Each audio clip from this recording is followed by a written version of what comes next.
네, 여러분 오늘부터 우리는 마가복음에 담긴 하나님의 말씀을 듣겠습니다. 마가복음을 잘 이해하고자 우리는 그동안 10주 동안 성경 전체의 내용과 흐름을 살펴봤습니다. 그러니까 마가복음을 배우려고 10주간 이 일을 한 거예요. 성경의 뼈대를 이루는 언약과 그리고 언약을 통해 하나님의 구원 계획 경륜을 이루어가는 구속사, 그리고 구속사의 목적인 하나님 나라, 이렇게 간단하게 살펴봤어요. 그러니까 성경 창세기부터 요한계시록까지 전체의 큰 흐름을 살펴봤습니다. 왜요? 마가복음을 잘 이해하려고, 복음서를 잘 이해하려면 복음서에서 문득문득 나타나는 이 구약 성경의 메시지를 잘 이해하기 위해서입니다. 이것을 뭐라고 하냐면 이 큰 그림이라고 하는데요, 메타 내러티브라고 해요. 거대 담론, 하나님의 큰 그림이라고 합니다.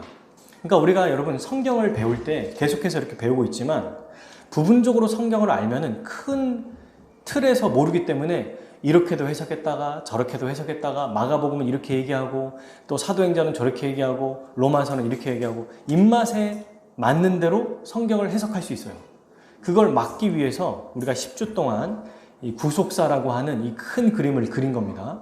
이 토대를 통해서 마가복음을 이해해야 돼요. 오늘도 보면 여러분 신약에 예수님께서 인용하시는 대부분의 말씀이 다 구약 성경을 인용하시거든요. 그리고 요한계시록, 우리가 흔히 어렵다고 생각하는 요한계시록도 전부 다 구약 성경, 에스겔, 다니엘, 스가랴 이런 말씀을 그대로 가지고 와서 인용합니다. 잘 이해해야 돼요. 자, 그러면 마가복음에 대해서 한번 간략하게 한번 알아볼게요. 마가복음은 누가 썼을까요? 네, 요한 마가라는 사람이 썼습니다. 근데 마가는 실제로 예수님의 제자가 아니에요. 그래서 예수님의 수제자인 베드로와 함께 전도 여행을 다니면서 그에게 직접 들었습니다. 그 내용을 적은 게 바로 마가복음이에요. 기록한 시기는 한 65년에서 70년 정도로 봐요. 근데 왜 기록했을까요, 이걸? 이방인들에게 예수님이 누구신지 알려주시기 위해 기록했어요. 1장 1절 한번 볼까요? 하나님의 아들 예수 그리스도의 복음의 시작이라. 처음부터 내가 어떤 이야기를 할지를 지금 기록합니다. 기록된 목적을 쓴 거죠. 예수 그리스도가 누구다? 하나님의 아들이다. 그리고 그분이 곧 복음이다. 그분의 이야기를 시작하겠다. 이 말을 하는 거죠. 이걸 구속사적 관점, 우리가 그동안 성경 하나님 나라 관점으로 쭉 보면은 어떻게 말할 수 있냐면요, 하나님 나라의 왕이신 예수님이 이 땅에 오신다. 이 말을 바로 할 수 있는 것입니다. 마가복음의 구조는요, 크게 세 가지로 나눌 수 있어요. 이 전체를 16장까지 돼 있잖아요. 첫 번째는 1장 1절부터 8장 26절까지. 굳이 이건 다 외우지 않아도 돼요. 예수님의 갈릴리 사역을 기록했어요. 예수님이 갈릴리 사역 했던 그 행적을. 그리고 8장 27절부터 10장 52절까지 두 번째 파트인데, 여기는 갈릴리에서 떠나서 이제 예루살렘으로 가는 길목입니다. 예루살렘으로 가는 길목에 제자들과 함께 이야기 나누는 대부분의 내용이 나와요. 여기에서 누가 큰 자냐, 또 제자가 누구냐, 제자도에 대한 이야기를 하고요. 마지막 이제 11장 1절부터 끝장 16장까지 예루살렘으로 가는 길에 예수님의 말씀과 그리고 아주 핵심적인 십자가 사역에 대해서 기록했습니다. 그러니까 갈릴리 사역, 우리가 지금 1장부터 8장 26절까지 나와 있는 이 내용은 예수님의 가르침, 비유 아시죠? 4가지 씨 뿌리는 비유, 이런 것들. 그리고 그의 사역을 중점적으로 다뤘어요. 갈릴리에서. 그리고 그 사역이 끝난 이후에 제자들에게 주로 가르치시는데 그게 바로 제자도에 대한 말씀입니다. 그리고 제자도에 대한 말씀, 제자들에게 충분히 가르치신 이후에 이제 십자가의 못 박으로 가시는 그 길목에서 나와 있는 모든 사건들, 그리고 십자가 사건이 바로 마지막 장에까지 나와 있는 거예요. 자, 그럼 오늘 본문의 말씀을 볼게요. 1장 2절부터 8절까지의 내용을 보면 이렇게 되어 있어요. 2, 3절. 선지자 이사야의 글. 여러분 보십시오. 처음부터 마가복음을 시작하자마자 예수 그리스도에 대한 얘기를 하겠습니다라고 하자마자 구약 선지자를 얘기하죠. 구약을 인용합니다. 이사야의 글에 뭐라고 말합니까? 2절 3절 읽어볼까요? 보라, 내가 내 사자를 내 앞에 보내리니 그가 내 길을 준비하리라. 광야에 외치는 자의 소리가 있어 이르되 너희는 주의 길을 준비하라. 그의 오실 길을 곧게 하라. 기록된 것과 같이. 네, 기록된 것처럼 이라고 말하면서 선지자 이사야의 글이라고 말하는데 실제로 이 본문을 보면은 말라기서와 이사야 두 개를 합쳐놨어요. 근데 이제 이사야의 말씀이 대표적으로 더 우위를 차지하기 때문에 이 얘기를 한 거예요. 실제로 여러분 2, 3절은 말라기와 이사야 말씀을 인용한 것입니다. 그 내용이 뭐냐면 이런 거예요. 하나님이 구원자, 그러니까 메시아를 왕을 보내실 거거든요. 근데 왕이 오기 전에 왕의 길을 먼저 준비하는 준비자가 나타날 거다. 여러분 우리 조선시대 때도 왕이 나올 때 갑자기 밑도 끝도 없이 나 왕이야 나와 이렇게 말합니까? 안 그래요. 한 몇백 미터 전부터 와가지고 앞에 있는 사람들이 물러거라 하면서 왕이 올 그 길을 준비하게 합니다. 저작거리에서 사람들이 막 잔치를 벌여도요 모든 잔치를 다 멈추게 해요. 그리고 그 자리에서 왕이 엎드려서 왕을 맞이할 수 있도록 백성들을 준비시키는 일을 하죠. 오늘날도 대통령 차만 가지 않아요. 앞에 오토바이, 경찰차부터 시작해서 수많은 차들이 줄을 이룹니다. 그리고 대통령이 어디에 타 있는지 몰라요. 마지막에 있는지 중간에 있는지 아니면 정말 안 오시는지 모릅니다. 보호하기 위해서겠죠. 그러면서 이 길을 쭉 준비하는 게 뭐냐면 바로 왕의 길을 준비하기 위해서 요한을 보내셨다는 거예요. 이 사람을 보내신다는 얘기를 선지자 이사야에서 이미 얘기가 나왔다는 겁니다. 말라기 4장 5절에 이렇게 돼 있어요. 제가 읽을게요. 보라, 여호와의 크고 두려운 날에 이르기 전에 내가 선지자 엘리야를 너희에게 보내리니. 말라기서는 뭐라고 돼 있냐면 여러분 성경 제일 마지막에 있는 구약 성경 제일 끝에 있는 말라기서 가장 마지막 직전 한 2, 3절 전에 이 말이 나와 있어요. 여호와의 크고 두려운 날, 심판 날에 이르기 전에 선지자 엘리야를 보낼 거다. 그러니까 하나님이 오시기 전에, 그분이 오시기 전에 그 길을 준비하는 자를 보낼 거다. 근데 그 사람이 누구라고요? 엘리야래요. 엘리야라고 말합니다. 엘리야라고 말했는데 4절에 읽어보니까 누가 나와요? 세례 요한이 나와요. 근데 세례 요한이 뭐합니까? 광야에서 세례를 줍니다. 근데 이 세례 요한이 어떤 사람인가 봤더니 보세요. 4절과 6절 광야에 이르고 세례를 전파하는데 굳이 마가는요, 세례 요한의 이 옷차림과 그의 모습을 설명해요. 6절에서. 뭐라고 말해요? 낙타 토롯을 입어요. 허리에 가죽띠를 띠고 있어요. 메뚜기와 석청을 먹습니다. 이게 무슨 말이야? 우리가 보면은 뭐 그냥 세례 요한의 그 사람의 모습을 묘사했나 보다 라고 생각하겠지만 아닙니다. 이건요, 엘리야와 같은 모습이라는 것을 말하고 있어요. 실제로 여러분 열왕기하 1장 8절 여러분 제가 그냥 읽겠습니다. 시간상 열왕기하 1장 8절에 이렇게 돼 있어요.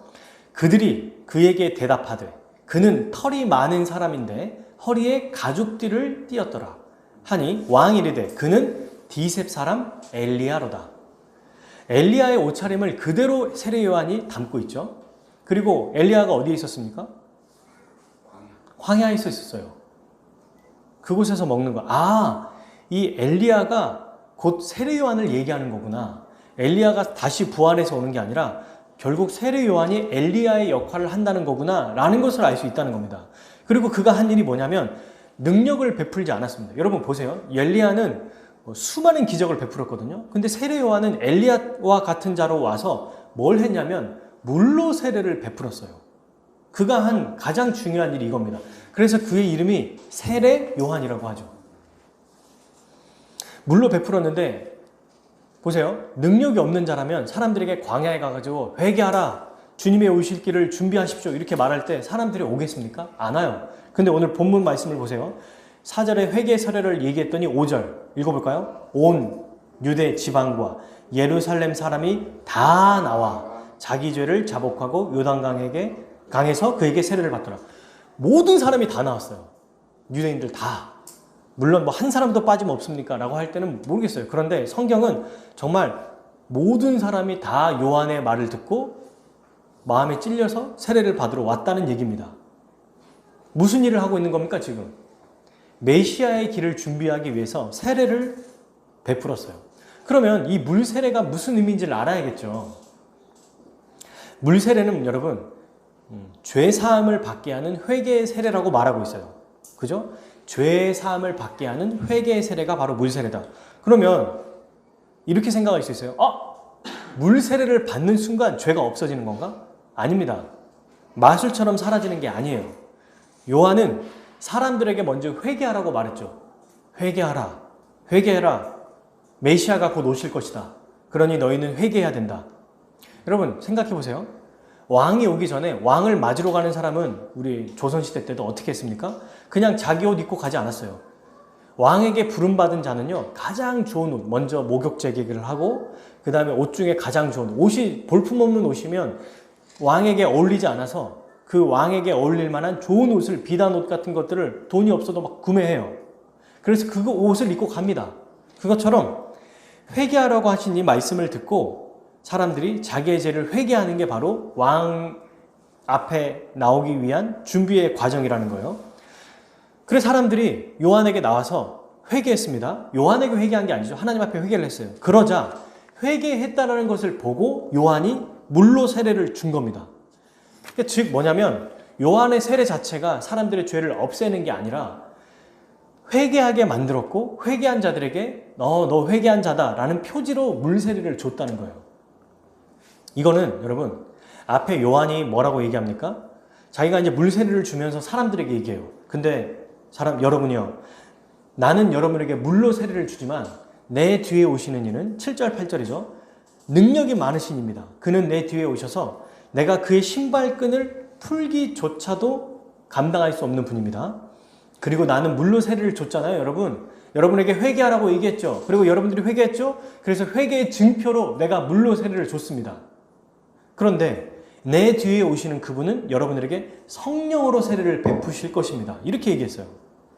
그러니까 요한의 세례는 그저 물 세례, 즉 주의 길을 예비하는 정도, 백성들에게 왕을 맞이할 정도의 준비를 시키는 거였어요.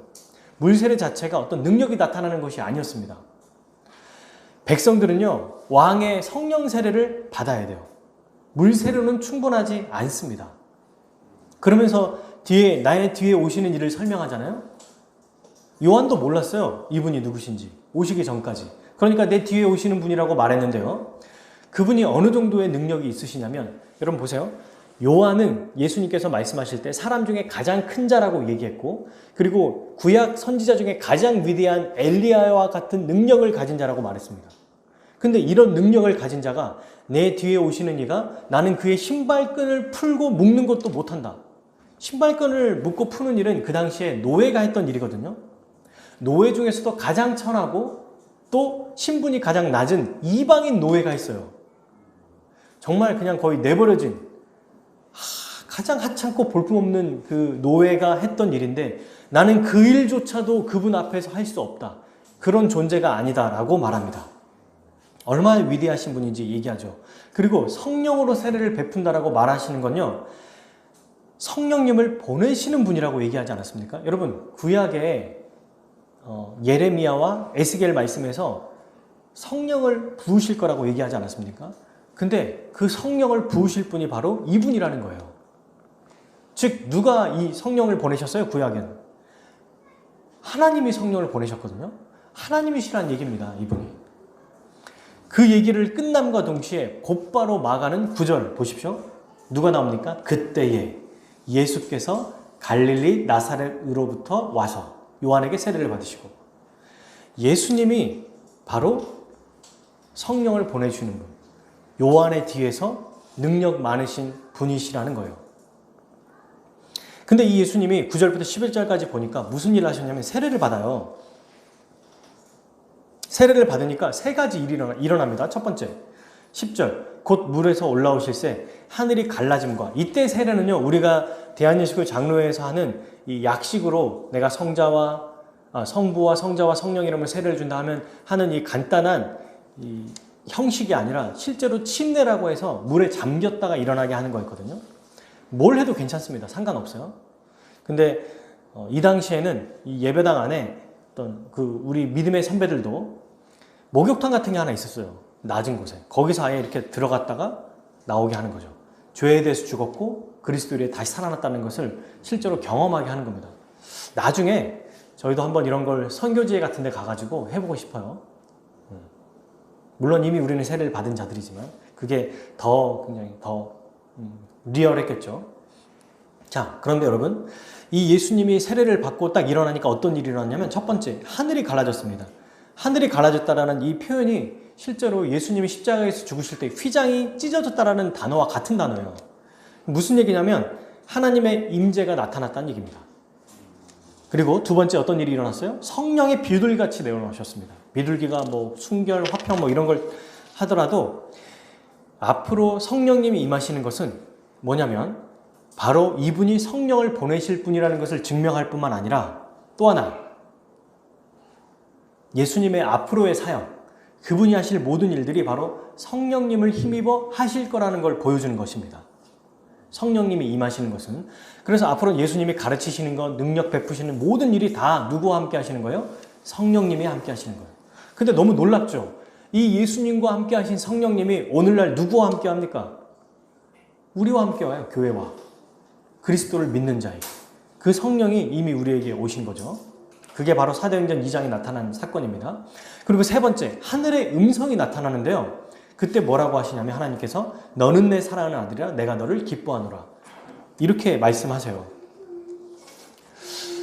너는 내 사랑하는 아들이다. 이게 무슨 얘기냐면 하나님의 아들이다. 여러분, 구약에서부터 줄기차게 약속한 게 뭐예요? 다윗의 후손이 누구냐? 여자의 후손이 대체 누구냐? 이 얘기를 했잖아요. 근데 하늘에서 공적으로 예수님이 누구신지 인정하십니다. 내 아들이다. 바로 이분이 메시아, 곧 구원자 그리스도라는 것을 선포하고 있어요. 아니, 공적으로 확인해주고 있습니다. 근데 내가 너를 기뻐하노라, 이 말은 무슨 얘기냐면 예수님이 앞으로 행하실 그 사역을 하나님께서 인정하시고 기뻐하신다는 말이에요. 그러면 예수님이 행하실 사역이 뭔지 어떻게 합니까? 세례를 받는 걸 통해서 알 수 있어요. 세례는 누가 받아요? 지금 요한의 물 세례는 누가 받습니까? 의인이 받나요? 죄인이 받나요? 죄인이 받죠. 그래서 죄 사함을 받게 하는 세례를 받으라고 초청했잖아요. 그러니까 온 유대 지역에 있는 사람들이 다 와서 세례를 받지 않았습니까? 회개했잖아요. 근데 예수님은 어떤 분이죠? 죄가 없는 분이에요. 의인이지 않습니까? 그래서 다른 복음서에서 보면은 요한이 이렇게 말해요. 아니 예수님, 내가 당신에게 세례를 받아야 될 터인데 왜 나에게 세례를 받으십니까? 그래서 예수님이 뭐라 하시냐면 이것이 옳다, 이것이 합당하다, 그렇게 해라, 이렇게 말씀하시거든요. 왜 이 일을 하실까요? 물 세례는 죄인이 받는 거잖아요. 이게 바로 무슨 얘기냐면 죄가 없으신 예수님이 물 세례를 받는다는 것, 즉 죄인의 세례를 받음으로 모든 죄인의 대표가 되신다는 것을 말하는 거예요. 죄인의 대표가 되기 위해서 물 세례를 받으신 것입니다. 예수님은 이 사역을 위해서 이 땅에 오신 거예요. 그래서 하나님이 세례를 받은 이걸 보고 야 예수야, 너 지금 뭐 하는 거야? 네가 세례를 줘야 되는데 왜 세례를 받고 있어? 라고 말하시지 않고 너는 내 사랑하는 아들이다. 내가 너를 기뻐한다. 너의 사역을 내가 인정한다. 기뻐한다. 이 말씀을 하시는 겁니다. 모든 죄인의 대표자가 되시는 그 행위를 하나님이 기뻐하신다는 거예요. 어떤 일을 하시죠? 십자가에서 죽으실 사역, 그 사역을 하나님이 기뻐하신다는 거예요. 근데 여러분, 이게 몰래 이루어진 일이 아닙니다. 세례를 받을 때 광야에서 다 뚫려 있죠? 어디 집에 딴 데 들어가서 은밀하게 행하는 게 아니에요.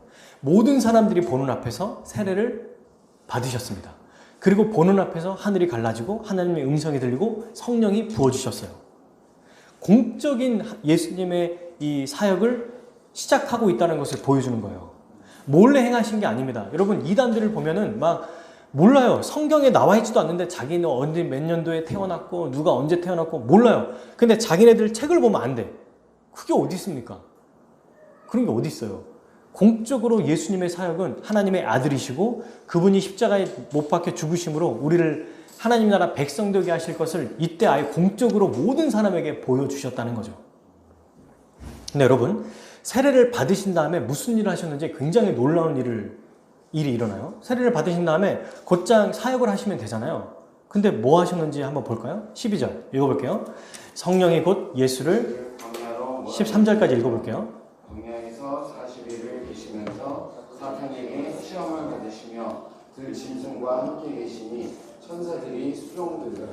네, 세례를 받은 즉시 광야에 들어가서 사탄의 시험을 받습니다. 저는 예전에 성경을 잘 모를 때 너무 당연히, 너무나도 당연하게 이 사탄의 시험을 사탄이 주는 거라고 생각했거든요. 사탄이 이끌어와서 예수님에게 시험을 준다고 생각했는데 오늘 본문 말씀에 주어가 누구예요? 12절? 이 일을 하신 일이 누구십니까? 성령님이 하시죠. 성령님이 광야로 몰아내셨어요. 이 몰아내다라는 말은 헬라어로 에크발레이라는 말인데 그냥 쉽게 얘기하면은 잡아가지고 집어 넣은 거 있죠. 그 마치 그 범인들을 잡아가지고 저기 뭐죠? 그 구치소 같은 데 집어 넣는 것처럼 잡아서 확 집어 넣는 거. 그렇게 잡아서 집어 던지셨다는 뜻이에요. 광야로 아예 몰아 넣어버렸어요. 세례를 받자마자. 근데 여기서 무슨 일을 하셨냐면 40일 동안 사탄의 시험을 받으셨습니다. 성령께서 이 일을 주도적으로 행하셨어요. 왜 이렇게 하셨을까요? 인류의 대표로 사탄의 시험을 받게 하신 거예요. 여러분, 최초의 인간 아담이 어떻게 됐습니까? 사탄의 유혹에 넘어가서 그가 스스로 하나님이 되고자 말씀에 어기고 선과 악을 알게 한 나무 열매를 먹었어요. 하나님의 말씀에 순종하는 일에 실패했어요. 두 번째, 하나님은 이후에 이제 구속사를 진행해 가시면서 아브라함을 택하고 그의 후손들을 하나님의 백성으로 이 모델로 삼으셨죠. 그리고 이 표본으로 삼으시면서 이스라엘 백성을 하나님이 세우셨습니다. 그리고 그 이스라엘 백성을 통해서 제사장 나라, 거룩한 하나님의 백성 삼으시려고 했는데 그들 또한 40년 동안 광야 생활 속에서 어떻게 했어요? 실패했습니다. 40일 동안 하나님 말씀을 단 한 번도 순종하지 않았다고 사도행전 7장 스데반의 설교에 나와요. 너희 조상들처럼, 지금 그 스데반이 예수님의 부활을 거절하는 자들에게 너희들 똑같이 너희 조상들에게 너희 아브라함의 조상들처럼 지금 말씀에 순종하지 않는다라는 얘기를 하면서 이스라엘 백성들이 40년 동안 한 번도 순종하지 않았다는 얘기를 하고 있어요. 사도행전 7장이요. 그런데 여러분, 둘째 아담으로 오신, 그리고 영원한 하나님 나라의 왕으로 오신 예수님이 이 40일 광야 시험에 승리하신 거예요. 과거 이스라엘 백성이 애굽에서 구출돼서 나올 때, 출애굽할 때 어떻게 나왔습니까? 10가지 재앙 중에 마지막 장자의 죽음을 피하는 거였죠. 그게 뭐였습니까? 유월절 어린 양의 피로, 그 피를 문설주에 바를 때 패스오버 했어요. 지나갔어요. 왜냐하면 여기는 내가 죽였구나. 다 죽어야 되니까. 죽였구나. 피 때문에 어린 양 대신에 그 가족이 산 거죠. 그래서 구출이 된 겁니다. 마찬가지로 예수님은 자기의 몸을 우리에게 내어주심으로 우리를 이 세상, 사단에 속한 이 세상에서 하나님 나라로 구출하신 거예요. 이걸 바로 새 출애굽이라고 하거든요. 시험을 받으셨다는 것은 이 전조를 보여준 겁니다. 물론 예수님이 사탄을 결정적으로 무너뜨리는 것은 바로 십자가 사역이에요. 근데 그 십자가 사역을 근거로 또 그 전조로 이 40일 광야 시험에 승리하신 것을 보여주셨어요. 아니, 아직 십자가에 죽지 않으셨는데요? 그러면 그런 능력이 나타나지 않아야 되잖아요. 아니에요. 예수님은 십자가에 죽기 전에도 사탄을 물리치실 수 있고 사탄을 쫓으실 수 있습니다. 우리가 이제 다음 주부터 살펴볼 이 축기, 특별히 축기가 굉장히 많이 나와요. 이게 무슨 얘기냐면 사탄의 나라에선 사탄이 왕이기 때문에 절대로 귀신을 쫓아낼 수 없어요. 이 세상 공중권세를 잡은 자가 사탄이니까. 근데 예수님은 오시자마자 말 한마디로 다 쫓겨나가잖아요. 다 귀신이 떠납니다. 그게 뭘 얘기하는 겁니까? 사탄보다 더 센, 훨씬 더 위대하신 분이라는 것을 설명하죠. 왜 십자가에 죽기 전에도 이런 일이 가능합니까? 바로 하나님 나라의 왕으로 오셨으니까. 왕의 권위가 있기 때문에 그냥 그 즉시 십자가에 돌아가시기 전에도 왕의 권세를 행하실 수 있는 분이시라는 거예요. 그럼에도 불구하고 굳이 우리를 위해서 세례를 받으시고 사탄에서 시험을 이기신 겁니다. 물론 이 사탄의 시험에 대해서 할 말이 많이 있어요. 완전한 인간으로서 이 시험을 이기신 거예요. 완전한 인간이 되지 않으면 우리를 대신할 수 없기 때문에 완전한 인간으로 우리를 위해 죽으신 겁니다. 그래서 제일 먼저 사탄이 유혹한 게 뭡니까? 돌을 떡으로 만들어라. 아니, 완전한 하나님이신데 무슨 먹을 게 뭐가 필요합니까? 진짜 인간이었단 얘기예요. 사람이 한 며칠만 굶어도 막 다 먹을 걸로 보이잖아요. 그러니까 완전한 인간으로 우리를 대신해서 시험에 이기셨기에 우리를 위해 죽으신 그 십자가의 죽음이 우리의 것이 되실 수 있다는 거죠. 나중에 이제 또 얘기할 겁니다. 골로새서 1장 13절은 이렇게 얘기해요. 이런 표현을. 그가 우리를 흑암의 권세, 사탄의 권세에서 건져내사 그의 사랑의 아들의 나라로 옮기셨으니. 하나님께서 예수 그리스도를 통해서 사탄의 세력에서 하나님 나라, 그 아들의 나라로 옮기셨다. 이렇게 말합니다. 여러분 보십시오. 지금까지 이렇게 쭉 흘러가는 이 과정을 보세요. 마가는 예수님의 복음의 시작이다라고 말하면서 이 예수님이 누구신지를 구약 성경을 통틀어서 쭉 설명합니다. 핵심적인 인물 이사야와 말라기를 통해서 바로 우리의 구원자, 주, 그분이 바로 예수님이시다. 근데 예수님인지 어떻게 합니까? 세례 요한이 먼저 나타나서 알게 되는 거야. 세례 요한이 하는 일은 예수님이 오실 길을 준비하는 자거든. 그래서 요한은 예수님의 오실 길을 준비했습니다. 물로 세례를 주시면서. 이후 예수님이 마침내 나타나셨어요. 모든 죄인을 대표하는 대표가 되시는 세례를 받으시고, 그리고 모든 죄인의 운명이 달려있어요. 이 운명이 예수님께 달려있는데 아담도 실패했고 이스라엘도 실패했어요. 그러나 예수님은 성공하신 거예요. 승리하셨죠. 이제 우리도 그리스도로 인해 승리하실 것을 보여주는 사건입니다. 승리하신 이 왕이신 예수님께서 어떻게 하셨냐면 바로 공적인 사역을 시작하셨어요. 자, 14절, 15절 같이 한번 읽어보겠습니다. 같이 읽을게요. 시작. 요한이 잡힌 후 예수께서 갈릴리에 오셔서 하나님의 복음을 전파하여 이르시되 때가 찼고 하나님의 나라가 가까이 왔으니 회개하고 복음을 믿으라 하시더라. 15절 한번 더 읽을까요? 이르시되 때가 찼고 하나님의 나라가 가까이 왔으니 회개하고 복음을 믿으라 하시더라. 아멘. 마가복음을 끝날 때까지, 아니 여러분 우리가 한평생 기억해야 될 게 뭐냐면 하나님 나라가 가까이 왔으니 회개하고 복음을 믿으라. 이 말씀이 여러분 귀에 쟁쟁쟁 울려야 됩니다. 이번 주 내내 이 말씀이 계속해서 떠나지 않아야 돼요. 회개하고 복음을 믿으라. 회개하고 복음을 믿으라. 하나님 나라가 이 땅에 왔다. 그러니 회개하고 주의 말씀을 믿어라. 복음을 믿어라. 이 말씀이 계속해서 우리의 마음속에 마음판에 새겨져야 돼요. 이게 무슨 의미인지 함께 한번 볼 거예요. 근데 여러분 보시면 14절에 왜 갑자기 처음부터 하시지 않고 요한이 잡혔어요. 요한이 잡힌 후에 일을 행하셨을까요? 요한은 마지막 선지자입니다. 구약에. 그러니까 율법과 선지자가 이제는 옛 언약 시대, 우리가 10주 동안 배웠죠. 언약을. 옛 언약 시대가 마침내 사라지고 새 언약이 시작된 것을 알려주기 위해서 요한이 잡힌 후에 예수님이 선포하신 거예요. 요한이 잡히든 말든지 굳이 그냥 먼저 말씀하시면 되잖아요. 근데 이제는 새 언약 시대가 시작됐다는 거예요. 예수님으로 인해서 하나님 나라가 시작됐다는 것을 보여주기 위해서 요한이 잡힌 후에 공적인 사역을 시작하신 겁니다. 이제 새로운 시대다. 이 말씀을 하시는 거죠. 그러면서 이 하나님의 복음을 얘기합니다. 14절에 얘기하죠. 하나님의 복음을 전파하는데 하나님의 복음이 뭐예요? 하나님 나라에 들어가는 복된 소식, 굿뉴스. 좋은 소식이 뭐냐면 바로 회개하고 복음을 믿는 거라는 거예요. 하나님의 복음, 이게 바로 그것입니다. 하나님 나라에 가까이 왔다 회개하고 복음 믿어라. 여러분 왕의 선포예요. 저는요 권위가 없기 때문에 여러분들에게 이렇게 얘기합니다. 자, 저를 보세요. 자, 이렇게 한번 봅시다. 자, 좀 더 열심을 냅시다. 힘을 냅시다. 권위가 없어요, 저는. 그런데 예수님은 이렇게 말하시지 않죠? 저기요, 여러분 제 말 좀 들어보세요. 자, 여러분 사람들 좀 모아주세요. 이런 말 하지 않습니다. 그냥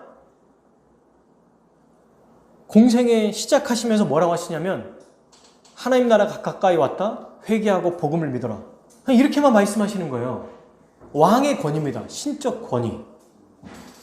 가까이 왔다는 말은 여러분 헬라어 앵기켄이라는 뜻인데요. 가까이 왔다. 이 말은 실제로 말하면 하나님 나라가 임했다라는 뜻이에요. 임했다. 아직 거의 다 왔지만 아직 도착은 안 했어요. 마치 이런 거죠. 야, 약속했는데 너 지금 어디야? 아, 나 거의 다 왔어. 이 말이 아니라는 거예요.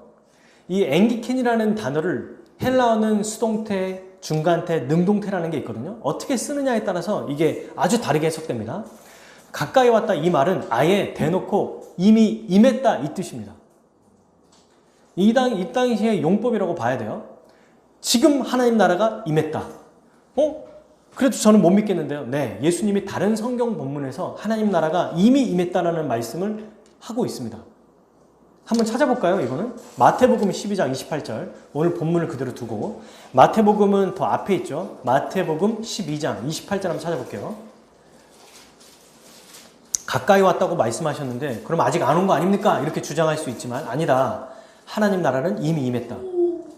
마태복음 12장 28절 같이 함께 읽겠습니다. 시작. 그러나 성령을 힘입어 귀신을 쫓아내는 것이면 뭐가요? 하나님의 나라가 이미 너희에게 임하였느니라. 아멘. 이미 임했어요. 임했어. 근데 여러분, 이 하나님 나라는요, 실제로 영토가 있는 이 나라가 아닙니다. 이때 지금의 하나님 나라는 영적인 나라예요. 그렇기 때문에 우리의 눈에 보이지 않습니다. 이 나라는 우리 눈에 안 보여요, 지금. 그러면 이렇게 생각할 거예요. 영적인 하나님 나라니까 별로 효과도 없네. 뭐 보이지도 않으니까. 공기도 눈에 안 보이는데 우리를 살게 하잖아요. 하나님 나라는 눈에 안 보이니까 뭐 별로 대단한 것도 아닌가 보다. 뭐 별로 좋은 일이 아닌가 보다. 아닙니다. 하나님 나라는 영적인 나라지만 이게 끝이 아니에요. 잘 들어보세요. 지금 이 영적인 눈에 보이지 않는 이 나라, 이 하나님 나라의 세력이 있는데요. 이 나라 안에 지금 들어간 자가 마지막 완성된 하나님 나라에 들어가서 살 수 있어요. 두 번째, 지금 영적인 나라이기 때문에 눈에 안 보여요. 안 만져져요. 경험이 안 돼요. 뭐 먹는 것도 아니고 먹어봐야 우리가 막 이게 진짜네 라고 아는 것처럼 안 보입니다. 그런데 우리 주님이 다시 오실 때 지금 우리가 발돋고 있는 이 세상과 같이 영토가 있는 물질적인 세상, 하나님 나라가 이루어질 거예요. 그때까지는 영적인 나라입니다. 그때까지는 완성되기 이전에 이미 임했다라고 말하는. 그래서 우리가 이런 얘기 많이 들어보셨죠. 하나님 나라는 이미 임했지만 완성은 아니다. 이미와 아직이 이런 의미예요. 영적인 나라로 충만하게 임했어요. 그래서 영적이라고 말하는 걸 무시할 수 없어요. 절대 무시할 수 없습니다. 왜요? 바로 지금 죄와 사망에서 죽은 자가 예수 그리스도를 믿음으로 곧바로 하나님 나라 백성이 될 수 있기 때문에. 이 일이 어떻게 일어났어요? 예수님이 오심으로 하나님 나라가 지금 이 땅에 임했기 때문에, 영적인 나라가 임했기 때문에 사탄의 나라에서 그 즉시 하나님 나라 백성이 되는 거예요. 만약 하나님 나라가 지금 임하지 않았다면 우리는 몰라요. 죽을 때까지. 불안할 겁니다. 내가 죽어서 천국 갈 수 있을까? 지옥 갈 수 있을까? 그거 죽어봐야 알지. 주님 오셔봐야 알지. 주님이 오셔야 아는 거야. 그런데 하나님 나라가 임했기 때문에 지금 우리가 들어간 자라는 것을 우리도 알 수 있고 또 우리가 그걸 확신할 수 있다는 겁니다. 엄청난 일이죠. 지금 하나님 나라가 임했기 때문에 믿음으로 하나님 나라 백성이 되는 거예요. 근데 보세요, 여러분. 하나님 나라가 임해서 하나님 나라 백성이 될 수 있는데 그러면 어떻게 그렇게 하나님 나라 백성이 될 수 있느냐? 영적으로 임한 이 하나님 나라에 어떻게 우리가 그 백성이 될 수 있는가? 그게 바로 얘기하는 거예요. 하나님 나라가 왔다. 이 나라에 들어가려면 뭐 해야 된다? 회개하고 복음을 믿어라. 먼저 회개하라고 말해요. 회개가 뭘까요? 사람들이 많이 오해하는 게 있어요. 회개와 회개기도를 오해합니다. 회개기도는 그냥 주일날 와서 하나님 오늘도 죄사하면 고백 있잖아요. 잘못했습니다. 용서해 주십시오. 이거 하면 마치 회개했다고 생각하는데 no. 아닙니다. 회개는 생각과 마음과 행동을 돌이키는 것을 회개라고 말해요. 기도는 말하는 거잖아요. 실제로 우리가 그렇게 돌아서기 위해서 기도하는 것이지만 우리가 착각하는 것, 기도했다고 끝나는 게 아니라 실제로 돌이켜야 된다는 겁니다. 돌아서야 돼요. 이전에 내가 죄된 삶을 살았던 것, 하나님 없이 살았던 것, 내 멋대로 마음대로 살았던 것, 내 멋대로 마음대로 사는 게 어떤 모습이었습니까? 아담과 하와가 스스로 하나님처럼 되고서 했던 것. 바벨탑을 쌓았던 자들이 우리가 우리 이름을 내겠다. 내 인생의 목표가 나를 위해 사는 것, 내 가족을 위해 사는 것, 내가 나의 이루지 못한 꿈을 이루기 위해 사는 것, 이 세상에서 좀 더 떵떵거리며 살아가는 것. 이렇게 사는 게 주님 없이 살아가는 삶입니다. 이런 삶을 돌이켜야 돼요. 멈춰야 돼요, 이제. 지난날에 하나님 떠났던 삶을 돌이키며 살아가는 것. 그 삶을 미워하는 거예요. 여전히 발을 담궈서 내 마음대로 살면서 적당히 살고 적당히 주를 위해 살면서도 자기 이 계산에 머릿속에는 다 돌아가 있어. 앞으로 내가 몇 년 남은 거 이건 이렇게 살고 이거는 주를 의지하지만 이건 내 경험을 의지하고 이거는 돈을 의지해야 돼. 요즘에 세상에 이거 없이 어떻게 살아? 이러면서 자기 인생을 자기 마음대로 결정하고 자기 뜻대로 살아가는 이런 삶이 바로 죄된 삶이에요. 이걸 미워하고 돌아서야 됩니다. 그게 회개하는 거예요. 회개한 후에 뭐 해야 됩니까? 복음을 믿어야 돼요. 복음이 뭐예요? 1장 1절 다시 보세요. 마가복음 1장 1절 복음이 누굽니까? 예수 그리스도. 이걸 이 1장 1절을 어떻게 해석하느냐? 예수 그리스도가 복음이냐? 예수 그리스도의 복음이냐? 주어, 주격, 소유격 어떤 걸로 상관없어요. 그리스도가 복음이에요. 그래서 예수님 뭐라고 하시냐면 15절 복음을 믿으라. 나를 믿으라 이 얘기하는 거예요. 지금 회개해라. 그리고 나를 믿어. 너무 놀랍죠? 자기 자신이 복음, 복된 소식이기에 그분이 오셔서 하나님 나라가 시작됐기 때문에 이제는 그분을 통해서만 하나님 나라에 들어갑니다. 예수님 말씀하셨죠? 내가 길이요 진리요 생명이니 나를 말미암지 않고는 아버지께로 갈 자가 없다. 왜? 하나님이 정하신 유일한 방식, 그 방도가 예수님이니까 그래요. 예수님 말고 다른 길이 있다면 그 길도 우리가 필요할 거예요. 근데 그 길이 없습니다. 다른 이름은 없습니다. 주의 이름을 부르는 자만이 구원을 받아요. 복음을 믿는 것은 예수님을 어떻게 믿어야 되냐면 바로 예수님을 그리스도로 믿는 것. 그리스도가 이 히브리어인데요. 헬라어로는 메시아라는 뜻입니다. 구원자라는 뜻이죠. 구원자로 믿어야 돼요. 그리고 그분을 또 어떻게 믿어야 됩니까? 11절 하나님의 아들로 믿어야 돼요. 내 사랑하는 아들이라고 하셨잖아요. 하나님으로 믿어야 합니다. 여러분 이 믿음의 3요소를 통해서 이 복음을 믿는 게 무엇인지 더 분명하게 이해할 수 있어요. 믿음의 3요소가 뭘까요? 지식, 동의, 신뢰. 사람들이 말해요. 나는 믿어요. 근데 행동이 전혀 따르지 않는 믿음은 진짜 믿음이 아니죠. 지식, 어떤 지식이 있어야 돼요? 보세요. 제가 여러분들에게 저에게 돈을 빌리거나 제가 여러분들에게 돈을 빌리려고 해도 저에 대해서 알아야 될 거 아니에요. 아무도 모르는 사람 붙잡고 나서 저 돈 좀 빌려주세요. 누가 빌려줍니까? 관계가 돼 있어야 되잖아요. 그 사람에 대해서 알아야 돼요. 지식이 있어야 됩니다. 어떤 지식이요? 믿음의 대상, 내가 믿는 대상이 누구냐를 알아야 돼요. 근데 많은 사람들이 지식이 없습니다. 그러면서 연세가 많이 들고 혹은 또 기독교 집안에 자랐다고 해서 제가 예전에 한번 말씀드린 적이 있잖아요. 이분이 선교사님의 딸인데 자기는 믿는데요. 근데 제가 그러냐? 그러면 이제 성경 공부해보면서 네가 믿는 걸 한번 확인해보자 했더니 모릅니다. 선악과가 무슨 의미인지도 모르고 믿음이 뭔 말인지도 모르고 근데 자기는 믿는데 그래서 제가 이렇게 말했어요. 그래 내가 전도사 때였거든요. 네가 진심으로 그런 심정이 있다는 건 내가 알겠다.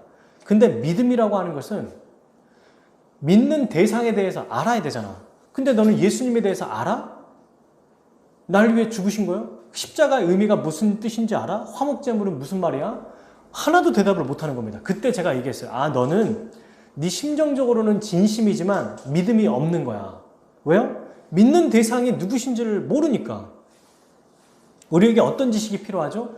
죄와 사망에서 벗어날 수 있는 유일한 방법이 바로 예수님이라는 지식, 예수님 뿐이다라는 이 지식이 필요해요. 그분이 우리를 다스리는 유일한 왕이시라는 것을 알아야 됩니다. 여러분 이 지식이 너무너무 중요하기 때문에 성경 공부를 하는 거예요. 왜 굳이 주일날 식사한 다음에 성경 공부를 해야 될까요? 저도 하기 싫어요. 어떨 때는. 저도 쉬고 싶습니다. 주일 설교 준비하는 것도 힘들고 가르치는 거 굳이 하고 싶겠어요? 그런데 성경 공부를 해야만 지식이 생기고 믿음이 자라요. 한평생 신앙생활 하면서도 믿음이 자라시지 않는 이유가 뭔지 아십니까? 우리가 많은 훌륭한 성품이 너무 좋으신데도 그분이 믿음이 자라지 않나. 왜 그럴까요? 지식이 없기 때문에 그래요. 하나님의 말씀을 모르기 때문에 믿음이 자라지 않아요. 그래서 어떤 분들은 이렇게 말합니다. 목사님, 저는 진짜 내가 믿음으로 살고 싶어요. 이제는 정말 내 믿음이 좀 자랐으면 좋겠어요. 나도 좀 믿음의 사람으로 살고 싶어요. 말만 하는데 실제로는 안 들어요. 성경 공부를 안 하면 믿음이 자랄 수가 없어요. 불가능합니다. 말씀을 배워야 돼요. 목사도 말씀이 필요합니다. 목사도 가르치면서 배우고 배우면서 또 함께 또 자라가는 거예요. 다 알아서 가르치는 게 아닙니다. 저도 준비하고 또 이미 알고 있는 걸 전하면서 또 함께 복음으로 충만해지고 은혜 받으면서 살아가는 거예요. 그래서 지식이 너무너무 중요합니다. 두 번째, 믿음의 두 번째 요소가 뭐예요? 동의. 아, 맞아요. 예수님이 주와 그리스도라는 이 사실을 내가 의심하지 않을게요. 기쁘게 받아들입니다. 그죠? 받아들여야 돼요. 그게 믿음이죠. 내가 너 이 사람 믿어 안 믿어 하는데 돈은 내가 빌려줄 텐데 별로 신뢰가진 않아. 이런 게 어디 있어요. 그 사람을 충분히 신뢰하니까 돈을 빌려주는 거와 마찬가지입니다. 마지막, 근데 이 요소가 제일 중요하죠. 신뢰라는 게 필요해요. 믿는 자, 그 믿음의 대상에게 헌신하는 걸 바로 신뢰라고 말하거든요. 무슨 말이냐면 실제로 믿으면 돈 빌려줘 할 때 빌려줘야 된다는 거예요. 진짜로 믿으면 빌려줍니다. 실제로 믿으면 그 사람이 말하는 대로 행동하게 되어 있어요. 우리 창세기에 노아가 하나님의 말씀을 믿었더니 뭐합니까? 비가 내리지도 않았어요. 하늘을 보니까 너무 화창해. 지금처럼 너무 쨍쨍해. 근데 하나님께서 내가 물로 심판할 거야? 그랬더니 뭐 했어요? 방주를 만들었어요. 사람들이 다 미쳤다고 말했습니다. 믿음은 반드시 행동으로 나타나요. 즉 여기서 예수님을 믿는다는 건 어떤 행동으로 나타날까요? 예수님의 말씀에 순종하고 그의 뜻대로 살아가는 행동이 나타나야 돼요. 그게 진짜 믿는 거예요. 말로만 믿고 종교 생활하고 신앙 생활하는 거 믿는 거 아닙니다. 그건 믿음이 아니에요. 예수님은 뭐라고 하셨냐면 열매로 그들을 안다고 말씀하셨어요. 지난주에 여러분 기억나시죠? 열매, 믿는 행위가 반드시 나타나야 됩니다. 제가 항상 예를 들어서 설명하는 것이 있어요. 믿음에 대해서 얘기할 때. 옆에 북한산에 어떤 사람이 등산하러 올라가요. 등산하러 가는데 계속 앞으로 전진하다 보니까 낭떠러진 거예요. 근데 이 사람은 모릅니다. 밑에 있는 사람이 딱 보고 계속 가면 죽는데? 라고 해서 이제 불러요. 아저씨 계속 가면 죽습니다. 라고 말합니다. 그런데 이 사람은 뒤를 돌아보고 밑에를 딱 봤더니 누군가 자기를 부르는 거예요. 계속 가면 죽는다고 이제 되물어요. 그랬더니 밑에 있는 사람이 네 아저씨 지금 보기에는 굉장히 좋은 길로 보이죠. 지금 굉장히 울창해 보이죠 숲이. 근데 그 앞에 바로 낭떠러져요. 그러니까 그걸로 가면 안 돼요. 뒤돌아서 딴 데로 가세요. 라고 했을 때 이 아저씨가 이렇게 말해요. 아 그래? 계속 가면 낭떠러지에서 죽어? 지식을 먼저 알았죠. 아 가면 죽는구나. 두 번째 동의해요. 아 그래? 계속 가면 죽는구나. 알겠어? 하고 그냥 계속 직진해버려요. 떨어져 죽습니다. 이건 믿는 거예요? 안 믿는 거예요? 안 믿는 거예요. 동의도 했고요.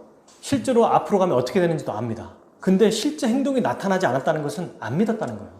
믿음은 반드시 행동으로 나타나는 거예요. 율법주의로 생각하면 안 돼요.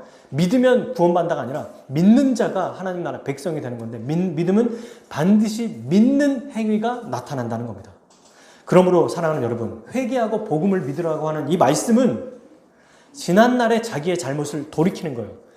보세요.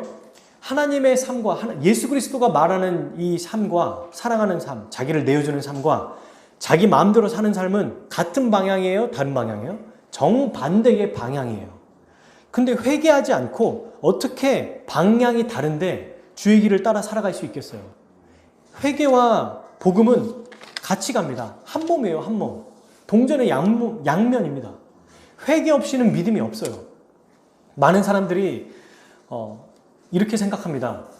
예수님 이제 복음 전파할 때 복음을 이렇게 몇 가지 제시하지 않습니까? 저는 이게 굉장히 중요하다고 생각하고 코로나가 끝나면 우리도 우리만의 이 복음을 간략하게 전할 수 있는 그것들을 전할 거예요. 근데 약점이 있어요. 이런 이 복음을 전하는 게 너무 간단하게 전하려고 하다 보니까 실제로 핵심을 전하지 못합니다. 그냥 이 사람이 충분히 자기가 죄인됨을 인식하지 못하게 하고 그냥 복음을 딱 전하면서 잘 받아들일 수 있게 말을 퍼내간다든지 아니면 듣기 싫은 말을 굳이 말하지 않아요.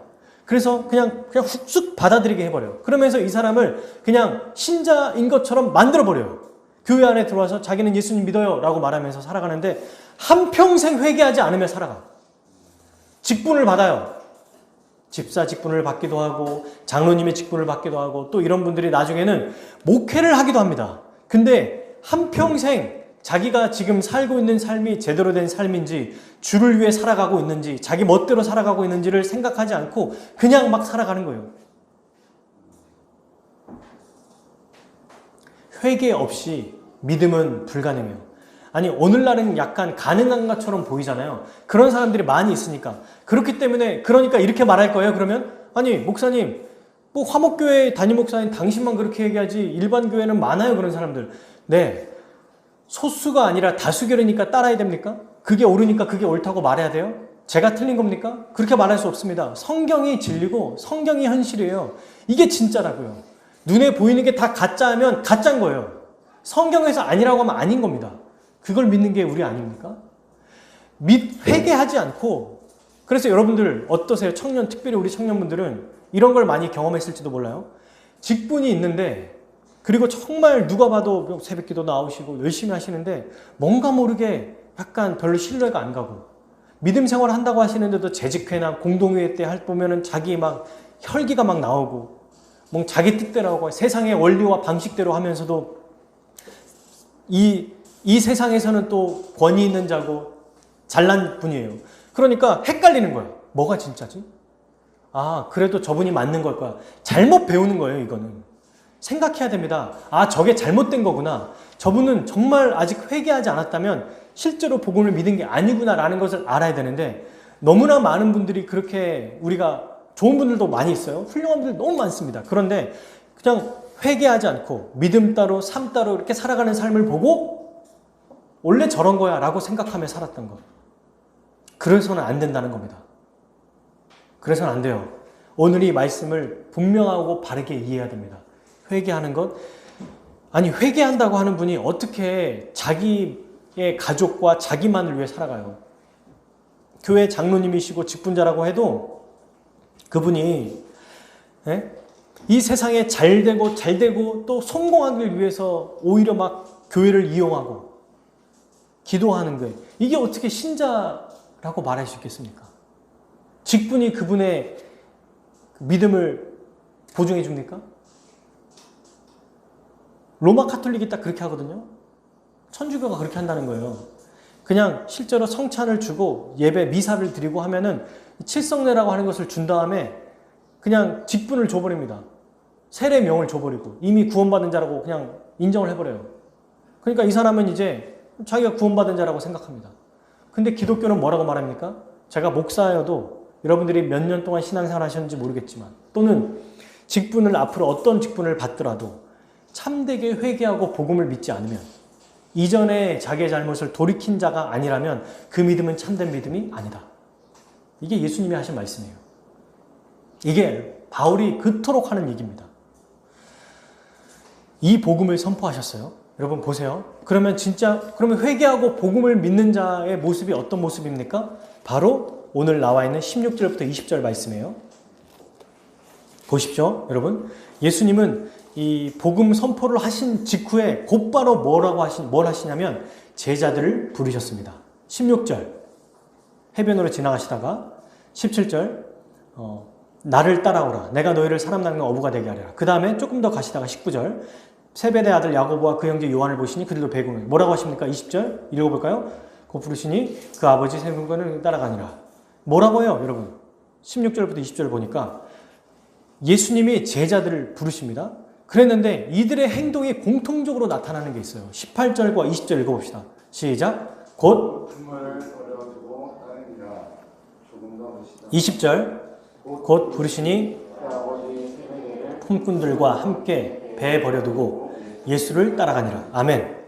이게 회개하고 복음을 믿는 자들의 특징 뭡니까? 이전에 자기가 믿고 의지했던 모든 것을 버리는 거예요. 그 삶을 완전히 돌이키는 거예요. 그걸 바로 회개한 자라고 말합니다. 그리고 뭐예요? 버리기만 하는 게 아닙니다. 버려서 뭐예요? 따르니라. 주를 따르니라. 예수를 따라가니라.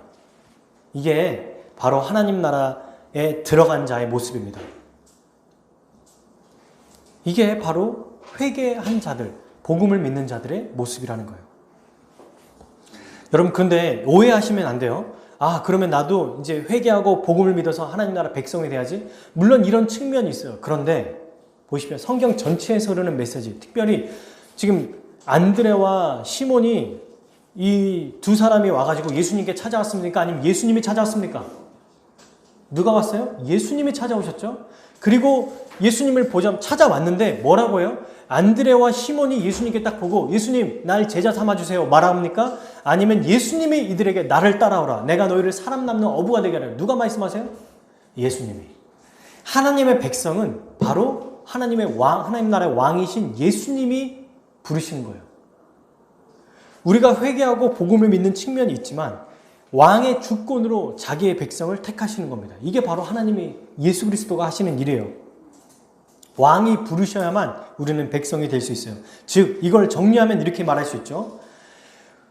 왕이신 예수 그리스도의 부름을 받은 자들이 믿음의 반응을 하여서 회개하고 그리스도를 믿으며 살아가는 거예요. 이 두 가지를 균형을 잃어서는 안 돼요. 믿으라고 했으니까 난 안 해도 돼. 주님이 다 알아서 하실 거야. 이래도 안 되고요. 마치 주님과 상관없이 내가 열심히만 하면 될 것처럼 해서도 안 돼요. 먼저는 우리 주님이 우리를 부르십니다. 먼저 메시지를 선포하세요.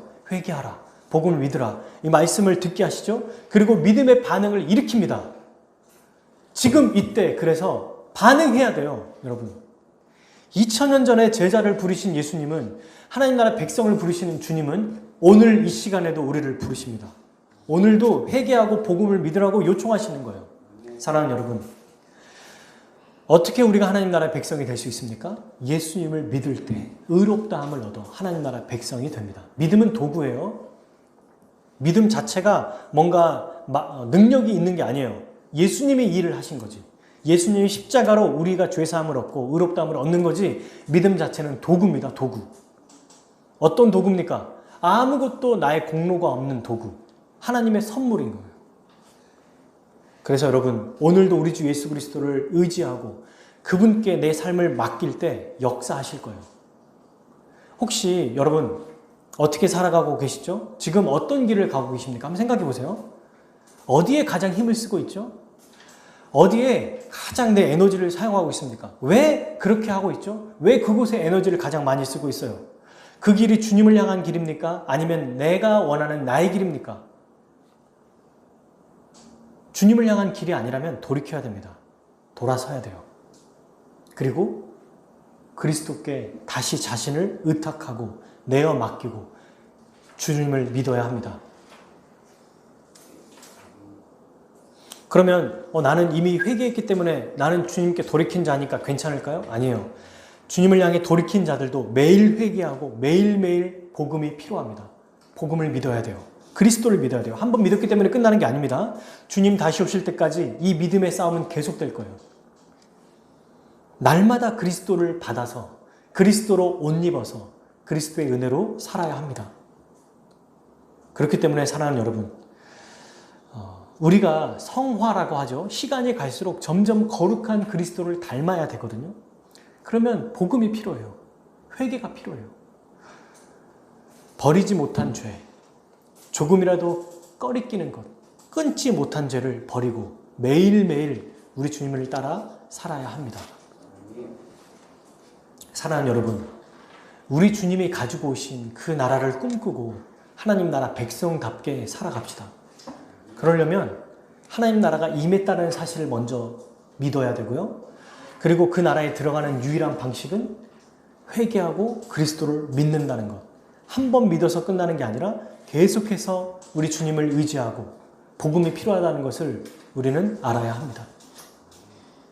그러면 어떻게 그 나라 백성으로 살아갈까요? 마지막으로 그 백성으로 살아가는 것, 복음을 믿음으로 살아가는 이 삶이 뭡니까?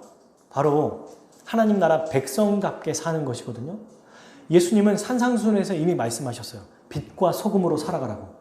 세상의 빛과 소금이 되라. 그러니까 빛으로 존재해라 이 말이 아니라 이미 우리 자체가 빛과 소금이에요. 그리스도를 믿을 때. 그래서 그리스도가 우리에게 생명을 내어주신 것처럼 우리도 교회 지체를 위해서 나아가서 이 세상 사람들에게 자기의 생명을 내어주며 살아야 돼요. 교회 지체에게 먼저 이 일이 필요하겠죠? 왜요? 우리 주님이 교회를 세우기 위해 이 땅에 오셨고 또 제일 먼저 하신 일이 뭡니까? 제자들, 교회를 세우신 거예요. 교회를 부르신 겁니다, 이게.